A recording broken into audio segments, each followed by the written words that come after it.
Hello friends, રીપી learning હબમાં આપ સર્વનું સ્વાગત છે।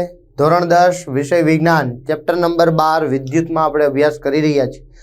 શ્રેણી જોડાણ વિશે આપણે લાસ્ટ વિડિયો લેક્ચરમાં જોઈ ગયા। ખૂબ જ સહેલો અને 3 માર્ક્સ માટે મોસ્ટ આઈએમપી પ્રશ્ન હતો। એવો જ એક બીજો વધારાનો પ્રશ્ન સમાંતર જોડાણ।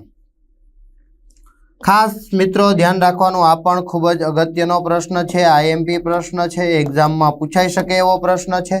समांतर जोड़ाण और श्रेणी जोड़ाण ए प्रश्नों तमने कोईपण हिसाबे आवड़ता होवा जोईए। सौप्रथम तो समांतर जोड़ाण आवे एटले आपणे एनो परिपथ पण दोरवानो आवे। आपणे ए प्रश्ननी शुरुआत करीए।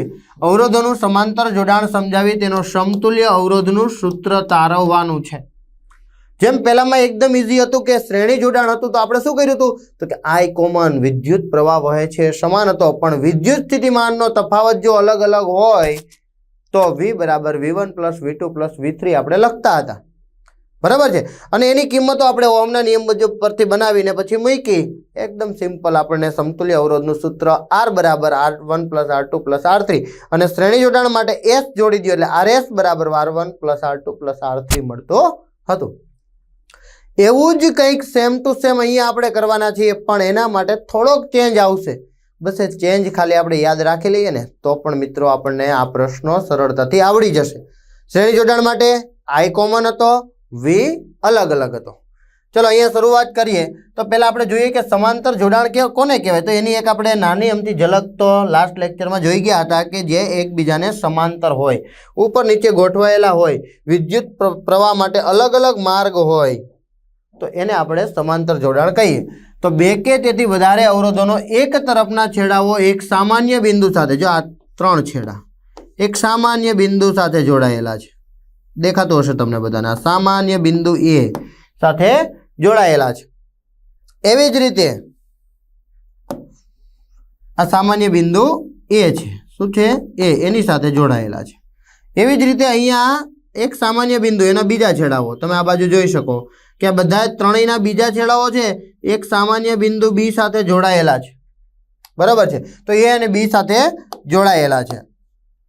सामान्य बिंदु साथे अने बीजी तरफना छेड़ाओ बीजा सामान्य बिंदु साथे जोड़ायेला होय तो अवरोधोना आवा जोड़ाणने समांतर जोड़ाण कहे छे।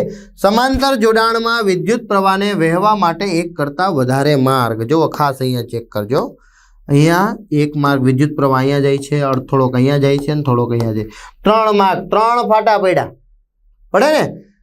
पहेलामां शुं थतुं हतुं तो के एक ज लाइनमां जवानुं छे विद्युत प्रवाहने એટલે સમાન હતો, પણ અહીંયા તો તમને જો તમે જોઈ શકો છો, તમે શ્રેણી જોડાણની અંદર ગમે ત્યાં મૂકો એ મીટરને, કોને એ મીટરને, એ મીટરનું કાર્ય શું વિદ્યુત પ્રવાહનું માપન કરવાનું છે। તો તમે શ્રેણી જોડાણમાં ગમે ત્યાં મૂકો એનું મૂલ્ય સમાન જ આવે, પણ અહીંયા તમે ધારો કે એ મીટરને મિત્રો તમને ખાસ દેખાતું જ હશે, અહીંયા એ મીટર મૂકો છો, એ મીટર જો આ તો એ બિંદુ છે, बराबर ए मीटर नहीं, तमे ए मीटर ने अहींया मूक्युं धन छेड़ो धन साथे ने ऋण छेड़ो ऋण तो विद्युत प्रवाहनुं मूल्य कंईक अलग मळशे। तमे अहींया ए मीटर मूको छो, जो आ तो 3 अवरोध अहींया मळी गया, 12 माप्युं, हवे प्लस छेड़ो आ थशे माइनस छेड़ो आ थशे, तो अहींया विद्युत प्रवाहनुं मूल्य कंईक अलग मळशे। हवे धारो के बीजी लाइनमां मूको छो प्लस माइनस, त्यां पण विद्युत प्रवाहनुं मूल्य अलग हशे। त्रीजी लाइनमां मूको छो त्यां पण विद्युत प्रवाहनुं मूल्य हमेशा अलग हशे। केवो हशे अलग हशे। तो विद्युत प्रवाहना मूल्य अहींया 3 मार्ग थाय छे એટલે अलग अलग होय तो एम कही सकीए के अहींया विद्युत प्रवाहनुं मूल्य अलग अलग छे। पण केवी रीते हवे तो के धारो के અહીંથી विद्युत प्रवाह નીકળો 3 मार्गोमांथी पसार थयो, पसार थईने फरीथी અહીંયા આવ્યો तो આપણે આ બાજુએ એક એમીટર મૂકી દઈએ, ત્યાં માપી લીધો કે આ પ્લસ માઇનસ એમીટરની અંદર ધારો કે 5 એમ્પિયર મળ્યું વિદ્યુત પ્રવાહ, તો તમે અહીંયા પાછું 12 માપો છો ત્યાં પણ 5 એમ્પિયર જ હોય, પણ માપવાનું ક્યાં છે તો કે તમે આ ત્રણેય માર્ગ જે અલગ અલગ છે ને ત્યાં માપો છો, તો ત્યાં તેનું મૂલ્ય એવું બની શકે કે અહીંયા 1 એમ્પિયર હોય, અહીંયા 2 એમ્પિયર હોય અને અહીંયા પણ 2 એમ્પિયર હોય, એટલે 2 2 4 ને 1 5 એમ કહી શકીએ કે વિદ્યુત પ્રવાહના મૂલ્યોનો સરવાળો કરો તે પરિપથમાંથી વહેતા કુલ વિદ્યુત પ્રવાહ બરાબર હોય, એટલે I બરાબર I1 plus I2 plus I3 સમાંતર જોડાણ માટે આટલું યાદ રાખવાનું છે। શું યાદ રાખશો કે અહીંયા વિદ્યુત પ્રવાહ કેવો છે अलग अलग है, तो शू समान है तो कि तमे आ त्रणेय बिंदु वच्चे जो विद्युत स्थितिमाननो तफावत मापो, तमे जो आ त्रणेय बिंदु वच्चे विद्युत स्थितिमाननो तफावत मापो તો હવે હું ફરીથી જો અહીંયા તમને દર્શાવું છું કેવી રીતે આપણે વિદ્યુત પ્રવાહ માપી લીધા પછી વિદ્યુત સ્થિતિમાનનો તફાવત માપવો હોય તો શું કરવું પડે? તો કે વિદ્યુત સ્થિતિમાનનો તફાવત માપવો હોય તો આ બે બિંદુઓ છે ને એની વચ્ચે વોલ્ટમીટર મૂકવાનું. શું મૂકવાનું? વોલ્ટમીટર. હવે આના માટે સમાન મળે, આના માટે સમાન મળે ને આના માટે સમાન મળે ને આ બે બિંદુ વચ્ચે માપો ને તો ત્યાં પણ એ સમાન જ મળે એનું મૂલ્ય. કારણ કે વોલ્ટમીટરને હંમેશા અવરોધો હોય એ અવરોધોને સમાંતર ગોઠવવામાં આવે. આપણે એવું એની થિયરીમાં જોઈ ગયા હતા. એ મીટરને હંમેશા શ્રેણીમાં જોડવામાં આવે છે. એ જ્યારે વિદ્યુત પ્રવાહની થિયરી જોઈ ત્યારે જોઈ ગયા હતા. તો અહીંયા ત્રણેય જો સમાંતરમાં હોય અને વિદ્યુત સ્થિતિમાનનો તફાવત માપવો હોય તો એ બધી જગ્યાએ સમાન આવે. એટલે શ્રેણી જોડાણમાં અવરોધો બાજુ બાજુમાં હતા તો ત્યાં એક વોલ્ટમીટર મૂકો, અહીંયા બીજું ને ત્રીજું, તો ત્રણેય વી અલગ અલગ આવે અને ત્રણેયનો સરવાળો કરો એટલે ટોટલ વી મળે, V1 V2 V3. એટલે શ્રેણી જોડાણમાં વી અલગ અલગ હતો પણ વિદ્યુત પ્રવાહ એક સરખો હતો. અહીંયા ત્રણ ફાટા પડી જાય પણ પેલા સમાંતરમાં છે એટલે વિદ્યુત સ્થિતિમાનનો સમાન થઈ જાય, વિદ્યુત સ્થિતિમાનનો તફાવત, અને વિદ્યુત પ્રવાહ છે તે અલગ અલગ થઈ જાય. બસ આટલો જ ફેર. ઓકે, અને હવે થિયરીની શરૂઆત કરીએ એટલે સરસ મજાની થિયરી એકદમ પૂરી થઈ જશે. અહીંયા વોલ્ટમીટર દર્શાવી દીધું. બીજું એક વોલ્ટમીટર ખાસ મિત્રો ધ્યાન રાખવાનું કે આવું હોય ત્યારે અહીંયા વોલ્ટમીટર સમતુલ્ય અવરોધ ભલે આપણે મેળવતા હોઈએ પ્લસ અને માઇનસ એવી રીતે દર્શાવી દેવાનું. આ એ બિંદુના અને બી બિંદુ દર્શાવવાના. બરાબર છે. હવે આકૃતિ તમારે દોરી દેવાની છે. તો વહેતા પ્રવાહ એક કરતા વધુ માર્ગો ઉપલબ્ધ હોય એટલે કે 3 ભાગમાં એના ફાટા પડે છે. દરેક અવરોધના બે છેડા વચ્ચેના વિદ્યુત સ્થિતિમાનનો તફાવત સમાન હોય છે. તમે અહીંયા માપો, અહીંયા માપો, અહીંયા માપો, ત્રણેય જગ્યાએ માપો, આ કેવો મળે છે? તમને સમાન મળે છે. અને તે સામાન્ય બિંદુઓ વચ્ચેના વિદ્યુત સ્થિતિમાનના તફાવત જેટલો જ હોય છે. એટલે કે અહીંથી તમે માપો છો એટલું જ તમને અહીંયા મળશે, અહીંયા મળશે ને અહીંયા મળશે. એટલે વિદ્યુત સ્થિતિમાનનો તફાવત સમાન થઈ ગયો પરંતુ વિદ્યુત પ્રવાહનો મૂલ્ય છે એ અલગ અલગ તમને મળતા હોય છે. તો આકૃતિમાં દર્શાવ્યા મુજબ 3 અવરોધો R1, R2 અને R3 ને એ અને બી બિંદુઓ વચ્ચે સમાંતર જોડ્યા છે. એ તો આપણને ખબર પડી ગઈ. ઓકે, અહીં આકૃતિમાં દર્શાવ્યા મુજબ વિદ્યુત પ્રવાહ I એ બિંદુ આગળ 3 અવરોધોમાં વહેંચાઈ જાય છે. બરાબર, 3 ફાટા પડતા એટલે વહેંચાઈ જાય છે. આ પ્રવાહનો મૂલ્ય આનુષાંગિક અવરોધોના મૂલ્ય પર આધારિત હોય છે. કોના પર આધારિત હોય? તો કે એની સાથે જોડાયેલા અવરોધો પર આધારિત હોય છે. કેમ? તો કે જો અવરોધ વધારે હશે તો વિદ્યુત પ્રવાહ ઓછો જશે. આપણે એવું એક ઉદાહરણ લીધું હતું, 1 એમ્પિયર, 2 એમ્પિયર ને 2 એમ્પિયર. શું કામ એવું આપણે મૂલ્યો લીધા? કારણ કે જ્યાં અવરોધ વધારે હશે ત્યાં વિદ્યુત પ્રવાહ કેવો હશે? ઓછો હશે. બરાબર. જેમ અવરોધનું મૂલ્ય ઘટશે એમ વિદ્યુત પ્રવાહ વધશે. કેમ? બંને એકબીજાના વ્યસ્ત પ્રમાણમાં છે. કેવા છે? વ્યસ્ત પ્રમાણમાં છે. તો R1, R2 અને R3 અવરોધોમાંથી વહેતો વિદ્યુત પ્રવાહ અનુક્રમે I1, I2 અને I3 હોય છે. 3 અવરોધો હતા, ફરીથી આપણે ચેક કરીએ. R1, R2, R3 વહેતો વિદ્યુત પ્રવાહ I1, I2, I3. બરાબર છે. ઓકે, તેથી I બરાબર I1, I2 અને I3 થાય થશે. તમને કીધું એમ પરિપથમાં કોઈ અન્ય જગ્યાએ તમે એ મીટર મૂકો છો તો મૂલ્ય તમને આ ત્રણેયના સરવાળા બરાબર મળે છે. અવરોધોના સમાંતર જોડાણમાં દરેક અવરોધોના બે છેડા વચ્ચેનો વિદ્યુત સ્થિતિમાનનો તફાવત બેટરીના વિદ્યુત સ્થિતિમાનના તફાવત વોલ્ટેજ જેટલો હોય છે. ઓહમના નિયમ મુજબ. ઓકે, ફરીથી અહીંયા આપણે ચેક કરીએ તો ઓહમના નિયમ મુજબ V બરાબર IR. અહીંયા કોણ કોમન છે? તો કે વિદ્યુત સ્થિતિમાનનો તફાવત કોમન છે. કોણ અલગ અલગ છે? તો કે વિદ્યુત પ્રવાહ અલગ અલગ છે. ઓકે, I અલગ અલગ હોય તેને કરતા બનાવીએ. I બરાબર R ને આ બાજુ લઈ જઈએ તો V ના છેદમાં R ગુણાકારમાં છે, આ બાજુ આવશે તો ભાગાકારમાં. એટલે આપણને કંઈક આવું સૂત્ર મળ્યું. I બરાબર V ના છેદમાં R. ઓકે, હવે ધારો કે આપણી પાસે 3 છે, I1, I2, I3. ત્રણેય માટે આપણે આવું સૂત્ર લખવું હોય તો શું લખી શકીએ? તો કે V કોમન છે, R તો કે I1 માટે R1, V કોમન છે, I2 માટે R2, V કોમન છે, I3 માટે R3 થાય. ક્લિયર? ઓકે, આ બધી જ કિંમતોને આપણે જો આમાં મૂકીએ, કેમાં? તો કે આની અંદર. તો કે I બરાબર મૂકીએ V ના છેદમાં R. તમે ખાસ અહીંયા જોતા જજો. I ની જગ્યાએ આપણે શું મૂકશું? તો કે પહેલા તો આપણે I1, I2 ને I3 તારવી લીધું. હવે આ તારવા પછી નેક્સ્ટ જોઈએ અહીંયા હવે ત્રણ અવરોધો R1 R2 R3 ના બદલે એ અને બી બિંદુઓ વચ્ચે એક જ અવરોધ RP, P એટલે પેરેલલ, પેરેલલ એટલે સમાંતર, બરાબર છે. પેરેલલ એટલે શું થાય? સમાંતર થાય. જોડતા પરિપથમાં વહેતો વિદ્યુત પ્રવાહ પહેલા જેટલો જ અર્થાત I જ રહેતો હોય તો RP ને પરિપથનો સમાંતર જોડાણનો સમતુલ્ય અવરોધ કહે છે. ઓકે, અહીંયા આપણે મૂલ્ય મેળવી લીધા હતા, એને આપણે મૂકીએ I બરાબર I1 plus I2 plus I3. ખાસ જોજો મિત્રો, બરાબર છે. અહીંયા આપણે બધા જ મૂલ્ય મેળવ્યા. I બરાબર V ના છેદમાં R, તો I ની જગ્યાએ હું મૂકું છું V ના છેદમાં R. હવે તમને ખબર છે કે I1 બરાબર V કોમન છે, છેદમાં I1 છે એટલે R1 છે, પ્લસ V ના છેદમાં I2 છે એટલે R2, પ્લસ V ના છેદમાં R3. આપણે બીજું કંઈ નથી કર્યું, આ કિંમત જ મૂકી. V ના છેદમાં R1, V ના છેદમાં R2, V ના છેદમાં R3, V ના છેદમાં R1, V ના છેદમાં R2, V ના છેદમાં R3. એક કિંમત જ અહીંયા મૂકી છે. ઓકે, હવે શું કરીએ તો કે દરેક જગ્યાએ V કોમન છે, સાઈડ પર કાઢી લ્યો. વચ્ચે પ્લસની નિશાની કે માઇનસની નિશાની એટલે શું કરાય? કોમન કાઢી લેવાય. એટલે નવું સમીકરણ કંઈક આપણને આવું મળે. V ના છેદમાં R બરાબર V કોમન નીકળી ગયો, 1 ના છેદમાં R1 પ્લસ 1 ના છેદમાં R2 પ્લસ 1 ના છેદમાં R3. શું કામે એક લઈ લીધો? કારણ કે V ને તો આપણે એક બાજુ ખસેડ્યો, બરાબર છે. એટલે અહીંયા જે V છે એને આપણે સાઈડ પર કાઢી દો, છેદમાં 1 ન લખીએ તો ચાલે, એ તો ઉપર છે, બરોબર. હવે આ V ને હું આ બાજુ લઈ આવું, તો આ V ને હું આ બાજુ લઈ જાઉં, આ V ને હું આ બાજુ લઈ જાઉં, તો શું થાય? ઉપર છે ગુણાકારમાં, આ બાજુ જશે તો ભાગાકારમાં. એટલે નવું સૂત્ર કંઈક આપણને નવું મળશે. હવે જો 1 ના છેદમાં R બરાબર આ V ને આપણે આ બાજુ લઈ ગયા છીએ, તો પેલો V છે એનો તેમનું રાખવો પડશે ને.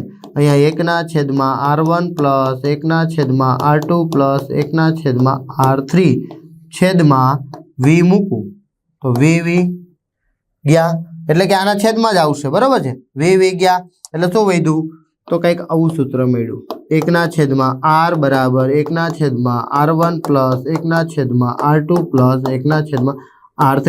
આમ તો હવે કોઈ ગણતરી કરવાની જરૂર નથી. શું કામ નથી? તમે મેથ્સ ભણો છો, તમને ખબર જ હોય કે અહીંયા જો V હોય ને અહીંયા V હોય, બંને બાજુ અંશમાં V હોય તો ઉડી જાય ને. ઓકે, પણ આપણે એક સ્ટેપ વધારી દઈએ જેથી વધારે સારી રીતે સમજી શકાય. તો આવું સૂત્ર મળ્યું. આપણને કીધું કે RP પેરેલલ. ઓકે, તો અહીંયા P મૂકી દો. 1/RP બરાબર 1/R1 plus 1/R2 plus 1/R3. આ સમતુલ્ય અવરોધનું સૂત્ર છે. શું છે? સમાંતર જોડાણ માટે સમતુલ્ય અવરોધનું સૂત્ર. હવે અહીંયા જોઈએ, આ આપણે કિંમત મળી છે, મૂકી દીધી. 1 ના છેદમાં RP આપણને જે સૂત્ર જોઈતું હતું એ અહીંયા મળી ગયું છે. સિમ્પલ છે, એકદમ સિમ્પલ છે. કોણ કોમન છે? વિદ્યુત સ્થિતિમાનનો તફાવત V કોમન છે, વોલ્ટેજ કોમન છે. કોણ અલગ અલગ છે? તો કે ભાઈ 3 માર્ગ પડે છે, 3 વાયર જાય છે, ત્રણેય વાયરમાં વિદ્યુત પ્રવાહ અલગ અલગ હોય. તો 3 વાયર જતા હતા તો ત્રણેયમાં વિદ્યુત પ્રવાહ અલગ અલગ છે. તો વિદ્યુત પ્રવાહ જો અલગ અલગ હોય તો એ ત્રણેયમાં વહેતો વિદ્યુત પ્રવાહનો તમે સરવાળો કરો તો પરિપથમાંથી મળતો કુલ વિદ્યુત પ્રવાહ મળે છે. તો વિદ્યુત પ્રવાહ અલગ અલગ છે એટલે I બરાબર I1 plus I2 plus I3. ઓહમનો નિયમ લાગુ પડો. ઓહમનો નિયમ V બરાબર IR, I ને કરતા બનાવો, V ના છેદમાં R મળે. I1 માટે, I2 માટે અને I3 માટે બનાવો, એકદમ ઇઝી. અને બધી જ કિંમતોને આ સૂત્રની અંદર મૂકી દો, આપણને મળી જાય. ક્લિયર? ઓકે, આગળ જોઈએ. આમ અવરોધોના સમાંતર જોડાણના સમતુલ્ય અવરોધના વ્યસ્તનું મૂલ્ય સમાંતર જોડેલા અવરોધોના વ્યસ્તના સરવાળા જેટલું હોય છે. એટલે કે આ મૂલ્ય છે એ આ બધાના વ્યસ્તોના સરવાળા જેટલું હોય છે. RP નું મૂલ્ય સમાંતર જોડેલા નાનામાં નાના અવરોધ કરતા પણ નાનું હોય છે. ચલો આ વાક્યને આપણે સમજીએ, બરાબર છે. એક ઉદાહરણ દ્વારા સમજીએ. ધારો કે R1 બરાબર 3 ઓહમ, R2 બરાબર 6 ઓહમ, R3 બરાબર 9 ઓહમ છે, બરાબર. અને આપણે ત્રણે સમાંતરમાં જોડેલા છે એટલે આપણે આમ મૂકશું કિંમત R બરાબર 1/R2 plus R1 plus 1/R2 plus 1/R3. શું કરીએ તો કે લસા લઈએ. 1/R બરાબર લસા કેટલો થશે તો કે 9 થશે. 3 તેરી 9, બરાબર છે. નહીં ચાલે, કેટલો લેવો પડશે તો કે 18 લેવો પડશે. કેટલો લેવો પડશે? 18 લસા લઈએ. 18 લસતા લઈએ તો 6 તેરી 18, 6 તેરી 18, અહીંયા પ્લસ આવશે, સોરી પ્લસ, પ્લસ 9 દુ 18, 3 ને 2 5, 6 ને 11, 11 ના છેદમાં 18, અને આપણે બદલી નાખીએ, જો આ 1/r છે, આને આપણે આમ બદલી નાખીએ, r બરાબર શું થાય તો કે 18 ના છેદમાં 11, આપણે સાદું રૂપ આપીએ 18 ભાગ્યા 11, 11 એકુ 11, કેટલા વધ્યા 7, ઉપરથી ઉતાર્યો 0 એટલે પોઈન્ટ, 11 6 66. ઓકે, આપણને આ મૂલ્ય મળ્યું, જુઓ કેટલું મળ્યું 1.6, કેટલું મળ્યું 1.6 મૂલ્ય મળે છે. કેટલું મળે છે 1.6. હવે આ જે મૂલ્ય છે ને 1.6, આપણનો લાસ્ટ મુદ્દો ફરીથી કે આરપી નું મૂલ્ય, ઓકે આરપી નું મૂલ્ય એટલે આ આરપી છે, આ આરપી છે, બરાબર છે. હાલ આપણે ખાલી આર લખીએ તો પણ ચાલે. આરપી નું મૂલ્ય, આરપી નું મૂલ્ય કેવું છે તો કે આરપી નું મૂલ્ય સમાંતર જોડેલા નાનામાં નાનો અવરોધ, ઓકે નાનામાં નાનો અવરોધ કેટલો છે તો કે આપણે અહીંયા જોડ્યો છે, નાનામાં નાનો 3 ઓહમ છે. કેટલો છે 3 ઓહમ. એના કરતા પણ આ મૂલ્ય નાનું મળે છે, મળે છે. આ 3 છે ને 1.6 છે. કેવું મળ્યું નાનું મળ્યું. તો નાનામાં નાનો અવરોધ હોય એના કરતા પણ નાનો મળે. શ્રેણી જોડાણમાં મોટામાં મોટો અવરોધ હોય, શ્રેણીમાં જોડેલો હોય એમાં મોટામાં મોટો અવરોધ હોય એના કરતા પણ મૂલ્ય મોટું મળે છે. એકદમ ઈઝી. ઓકે, તો નાનામાં નાના અવરોધ કરતા પણ નાનું મળે છે. ત્યાર પછી એની આપણે લાક્ષણિકતાઓ જોઈએ તો લાક્ષણિકતાઓ નીચે મુજબ છે. પહેલું, સમાંતર જોડેલા દરેક અવરોધના બે છેડા વચ્ચેનો વિદ્યુત સ્થિતિમાનનો તફાવત સમાન હોય. વી કેવો હોય છે કોમન હોય છે. ઓકે, અને તે સંયોજનને લાગુ પાડેલા વિદ્યુત સ્થિતિમાનના તફાવત જેટલો હોય, બેટરી જેટલી જોડેલી હોય એટલો જ ત્યાં મળે છે. પરિપથમાં વહેતો વિદ્યુત પ્રવાહ એ સમાંતર જોડેલા દરેક અવરોધમાંથી વહેતા આનુષાંગિક વિદ્યુત પ્રવાહના સરવાળા જેટલો હોય છે. એટલે I બરાબર I1 plus I2 plus I3, બરાબર છે, એના જેટલો હોય. આ કેટલો હોય તો કે આ ત્રણેયના સરવાળા બરાબર હોય છે. ત્યાર પછી સમાંતર જોડાણના સમતુલ્ય અવરોધનો વ્યસ્ત સમાંતર જોડેલા અવરોધોના વ્યસ્તોના સરવાળા જેટલો હોય છે. તેથી સમતુલ્ય અવરોધનું જોડાણનું મૂલ્ય, એમાં જે નાનામાં નાનો અવરોધ હોય તો અહીંયા સમતુલ્ય અવરોધનું મૂલ્ય એના કરતાં પણ નાનું મળે છે. એટલે સમતુલ્ય અવરોધોના જોડાણના નાનામાં નાના અવરોધ કરતાં પણ નાનો હોય છે. અને સમાંતર જોડાણના જે તે અવરોધમાંથી વહેતો વિદ્યુત પ્રવાહ આનુષાંગિક અવરોધોના વ્યસ્ત પ્રમાણમાં હોય છે. એ તો આપણને ખબર જ છે કે વિદ્યુત પ્રવાહ છે અવરોધોના વ્યસ્ત પ્રમાણમાં હોય છે. અવરોધોના શ્રેણી જોડાણના ફાયદા અને ગેરફાયદા જોઈએ તો શ્રેણી જોડાણના ફાયદા નીચે મુજબ. અવરોધોને શ્રેણીમાં જોડવાથી પરિપથનો કુલ અવરોધ વધારી શકાય છે. અવરોધ વધશે, આથી પરિપથમાં વહેતો કુલ પ્રવાહ ઘટાડી શકાય છે. પ્રવાહ ઘટે તો શું થાય તો કે પરિપથમાં વહેતા વિદ્યુત પ્રવાહને નિયંત્રિત કરવા માટે અવરોધોનું શ્રેણી જોડાણ ઉપયોગી છે. વધારે વિદ્યુત પ્રવાહ વહે નહીં અને આપણા જે કોઈ પણ સાધનો છે એ ખરાબ ન થાય એના માટે શ્રેણીમાં જોડવું જોઈએ.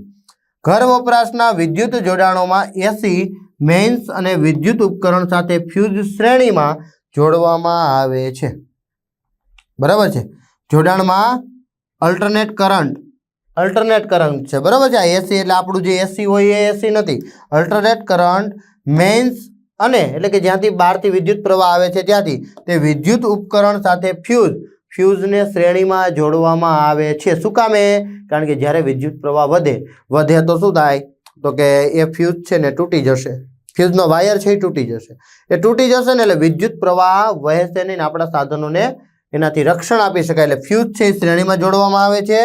તેથી જો કોઈ પણ ઉપકરણમાં શોર્ટ સર્કિટ થાય તો ફ્યુઝ તાર પીગળી જાય અને પ્રવાહ બંધ થઈ જાય છે. પરિણામે વિદ્યુત ઉપકરણોને એટલે આપણા ઘરના જે કંઈ પણ સાધનો હોય, ફ્રીજ, ટીવી, જે લાઇટ ખરાબ થઈ શકે એવા સાધનો હોય એને નુકસાન થતું અટકાવી શકાય છે. ચલો દાખલો જોઈએ. આકૃતિમાં દર્શાવેલ પરિપથમાં એક અહીંયા પરિપથ દોરેલો છે. તમે જોઈ શકો છો કે R1, R2 અને R3 ત્રણેય એકબીજાને કેવા છે? સમાંતર છે.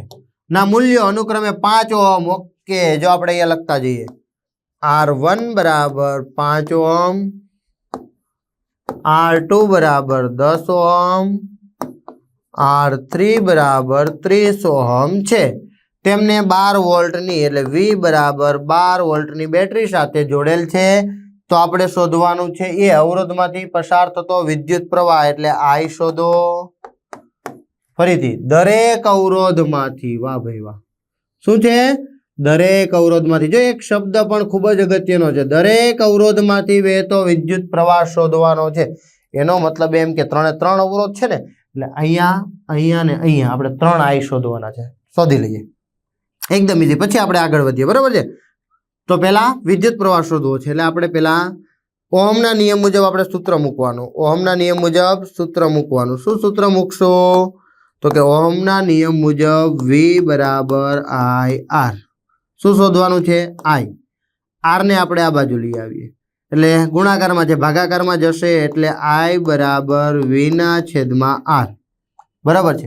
આપણે ત્રણેયમાંથી, એટલે પહેલા માટે શોધીએ તો 1 1 મૂકી દઈએ. ઓકે, તો I1 બરાબર V કેટલો છે? તો કે 12. R1 કેટલો છે? તો કે 5. 12 ભાગ્યા 5. જો સાદુરૂપ આપવું પડશે, આપતું જવાનું. ચલો, I1 બરાબર કંઈક મળે છે આપણને 12 ભાગ્યા 5. 5 દુ 10, 2 વધે, ઉપરથી ઉતાર્યો 0, એટલે 5 ચોક 20, એટલે 2.4 એમ્પિયર. કેટલો આવે છે? 2.4 એમ્પિયર. I1 મળી ગયો. ઓકે, I2 શોધવો છે. જો ડાયરેક્ટ મૂકીએ. I2 બરાબર V ના છેદમાં R. V બરાબર 12 છે, એટલે અહીંયા આવશે V બરાબર 12 વોલ્ટ છે. અને R2 બરાબર 10 ઓહમ છે, તેથી 1.2 એમ્પિયર આવશે. આ આપણને મળ્યો I2. હવે I3 શોધીએ. તો I3 બરાબર V ના છેદમાં R3, ત્રીજો ઓહમ લેવો પડશે. V બરાબર 12, R3 બરાબર 30, 12 ભાગ્યા 30 કરવાના. બરાબર, ભલે મોટી સંખ્યા હોય, ચિંતા નહીં કરવાની, સાદુરૂપ આપવાનું. ખાસ ધ્યાન રાખવાનું કે જ્યારે ભાગ ન ચાલતો હોય એટલે 0, ઉપરથી ઉતાર્યો 0, એટલે પોઈન્ટ. બરાબર છે? હવે 30 ચોક 120. બરાબર, 30 દુ 60 ને 60 દુ 120, એટલે 0.4. તો I3 બરાબર 0.4 એમ્પિયર. ચલો, આપણને I1, I2 અને I3 મળી ગયું. મતલબ કે દરેક અવરોધમાંથી પસાર થતો વિદ્યુત પ્રવાહ આપણને મળી ગયો. હવે કે છે કે પરિપથનો કુલ વિદ્યુત પ્રવાહ શોધો. ચલો, આપણે કુલ વિદ્યુત પ્રવાહ શોધીએ. એના માટે સૂત્ર શું? તો પહેલા આપણે લખી લઈએ. I1 બરાબર કેટલા છે? 2.4 એમ્પિયર. I2 બરાબર કેટલા છે? તો લખી લઈએ 1.2 એમ્પિયર. I3 બરાબર કેટલા મળ્યા? 0.4 એમ્પિયર. બરાબર, આગળના પોઈન્ટ પણ લખી લઈએ. R1, R2 અને R3 5 10 અને 30. 5 10 અને 30, એટલે R1 બરાબર 5 ઓહમ, R2 બરાબર 10 ઓહમ અને R3 બરાબર 30 ઓહમ. બરાબર છે? અને V બરાબર છે 12 વોલ્ટ. ફરીથી ચેક કરી લઈએ. 5 10 30 અને 12. ઓકે, હવે આપણને કીધું છે કે પરિપથનો કુલ વિદ્યુત પ્રવાહ પણ ગણો. ઓકે, એનો મતલબ એમ કે I બરાબર I1 plus I2 plus I3 ગણવાનો કીધો છે. I1 કેટલો મળ્યો? 2.4 પ્લસ 1.2 પ્લસ 0.4. બરાબર, 2 ને 1 3, 4 ને 4 8 ને 2 10, એટલે 0.10 બીજા, એટલે કે 4 મળ્યો. I બરાબર 4 એમ્પિયર મળ્યો. કેટલો મળ્યો? 4 એમ્પિયર. જો ડાયરેક્ટ ન થાય તો ફરજિયાત સરવાળો કરવાનો. 2.4 પ્લસ 1.2 પ્લસ 0.4 સરવાળો કરશો એટલે 4 એમ્પિયર મળશે. ઓકે, કેટલી વસ્તુ પૂરી થઈ? તો કે કુલ વિદ્યુત પ્રવાહ પણ મળી ગયો. ઓકે, સી, પરિપથનો કુલ અવરોધ ગણવાનો છે. પરિપથનો કુલ અવરોધ ગણવો હોય તો બે રીતે મળે. ત્રણેય સમાંતરમાં છે, તો આપણે એમ લખી શકીએ કે 1/R બરાબર 1/R1 plus 1/R2 plus 1/R3. 1/R1 કેટલો છે? 1/5 પ્લસ 1/10 પ્લસ 1/30. લસા લેવાનો, મોટી સંખ્યા તો કે 30 મૂકી દઈએ. જો બધામાં આવું ન થાય, લસા લેવો પડે. અહીંયા લસા 30 થાય છે. 5 6 30, 10 તેરી 30, 30 31, 3 ને 1 4, 10/30. આ શું છે? તો કે 1/R છે. આને બદલાવી નાખીએ તો R બરાબર કેટલા થાય? 30/10. તો આર બરાબર કેટલા થાય? 3 ઓહમ થાય. 3.0 એટલે કેટલા થાય? 3 ઓહમ થાય. ચલો આ એક રીત થઈ. બીજી રીત તો કે તમારી પાસે વી બરાબર આર ઓહમના નિયમ મુજબ છે. તમે આર ને કરતા બનાવો તો આર બરાબર આ બાજુ જાય તો વી ના છેદમાં આઈ થાય. વી કેટલો છે? તો કે 12 છે. વિદ્યુત પ્રવાહ કેટલો છે? 12 છે. 4 તેરી 12 તો આર બરાબર કેટલા મળે? 3 ઓહમ. આ બેમાંથી એક રીત તમે કોઈ પણ કરી શકો છો, પણ જો એ સમાંતરમાં જોડેલા હોય તો આપણા માટે આ રીત છે એ કરવી હિતાવ છે. સૌપ્રથમ એ રીત કરવાની અને તમે આ રીતથી પણ આર શોધી શકો છો. ઓકે, નેક્સ્ટ દાખલો જોઈએ કે આકૃતિમાં દર્શાવ્યા મુજબ જો અહીંયા ખાસ સરસ મજાનો દાખલો છે. અહીંયા R1 અને R2 આપેલા છે, બંને એકબીજાને કેવા છે? સમાંતર છે. અહીંયા R3, R4 અને R5 આપેલા છે, એ ત્રણેય એકબીજાને સમાંતર છે. પણ આ બે અને આ ત્રણેય એકબીજા સાથે આમ આ ભાગ ગણીએ આ ભાગ ગણીએ એ શ્રેણીમાં જોડેલો છે. તો શું કરશું આવા દાખલા હોય ત્યારે? તો પહેલા આપણે સમાંતર અવરોધ શોધી લઈએ. એ પહેલા આપણે રકમ પરથી જે કંઈ પણ લખવું પડતું એ લખી દઈએ. R1 બરાબર 10 ઓહમ, R2 બરાબર 40 ઓહમ, R2 બરાબર 40 ઓહમ, R3 બરાબર 30 ઓહમ, R4 બરાબર 20 ઓહમ, R5 બરાબર 60 ઓહમ. ઓકે, 12 વોલ્ટની બેટરી એટલે વી આપેલો છે 12 વોલ્ટ. એ પરિપથનો કુલ અવરોધ શોધવાનો છે એટલે આર શોધવાનો છે. જો ખાસ ધ્યાન રાખજો, પરિપથનો કુલ અવરોધ શોધવાનો છે. અને બીજું, પરિપથમાંથી વહેતો કુલ વિદ્યુત પ્રવાહ આઈ પણ ગણવાનો છે. જો આર મળી જશે તો પછી વી આપણી પાસે છે, આઈ પણ મળી જશે. શરૂઆત કરીએ. પરિપથનો કુલ અવરોધ શોધવો છે તો શું કરશું? તો કે પહેલા આ જે ભાગ છે એને આપણે શોધી લઈએ. તો શું લખશું? 1/r ડેશ કરીએ. શું કરીએ?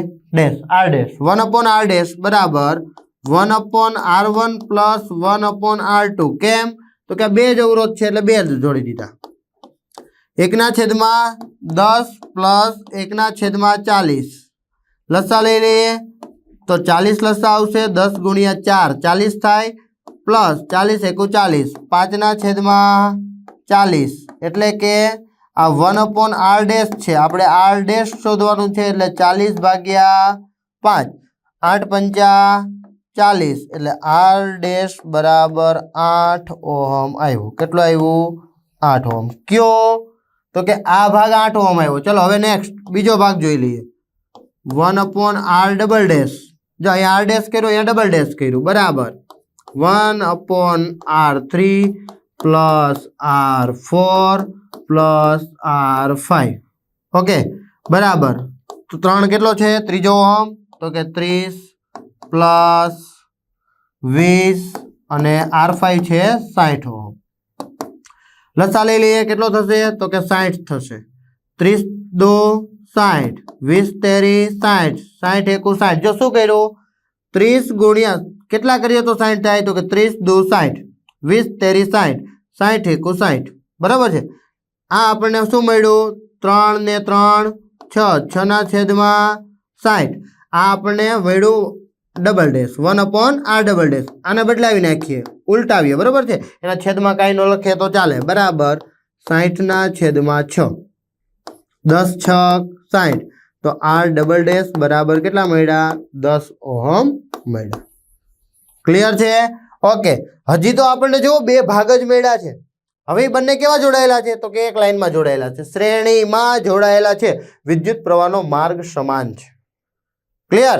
એટલે અહીંયા એક બની ગયું, અહીંયા એક બની ગયું. હવે બે છે, બંને શ્રેણીમાં જોડાયેલા છે. તો આપણે શું કરવાનું? તો કે આર બરાબર R dash plus R double dash. તો આર બરાબર આર ડેશ કેટલો મળ્યો? 8 પ્લસ 10. તો આર બરાબર કેટલો મળ્યો? 18 ઓહમ મળે છે. કેટલો મળે છે? 18 ઓહમ. ચલો પહેલું વસ્તુ થઈ ગયું. કુલ અવરોધ આપણે શોધી લીધો. કેટલો આવ્યો? 18. પરિપથમાંથી વહેતો કુલ પ્રવાહ ગણવાનો છે, વિદ્યુત પ્રવાહ. તો આપણને આર મળ્યો. કેટલો છે? 18 ઓહમ. ચલો વી જોઈ લઈએ. વી કેટલો છે આપણી પાસે? 12 છે. તો વી બરાબર 12 ઓહમ હોય તો આપણને I મળી જાય ને. કેવી રીતે મળશે? તો કે ઓહમના નિયમ મુજબ V બરાબર IR.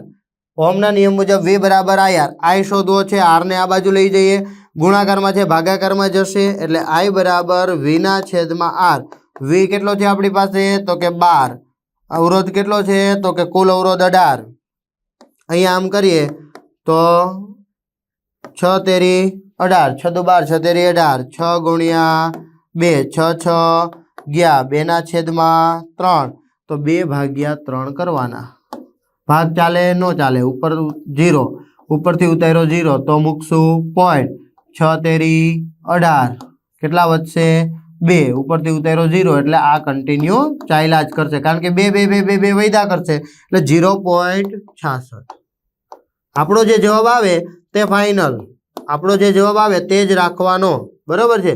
એમ્પિયર મળશે, એટલે 0.66 એમ્પિયર મળશે. ચલો રકમ જોઈ લઈએ કે એમાં કઈ છે, તો કે પરિપથમાંથી વહેતો પ્રવાહ ગણવાનો છે. ઓકે, આપણને પ્રવાહ મળી ગયો. તો તમને સમાંતર શ્રેણી જોડાણ છે એમાં પણ ખૂબ સારી સમજ પડી ગઈ હશે. વધારે આપણે આવતા લેક્ચરમાં જોઈશું. Thank you.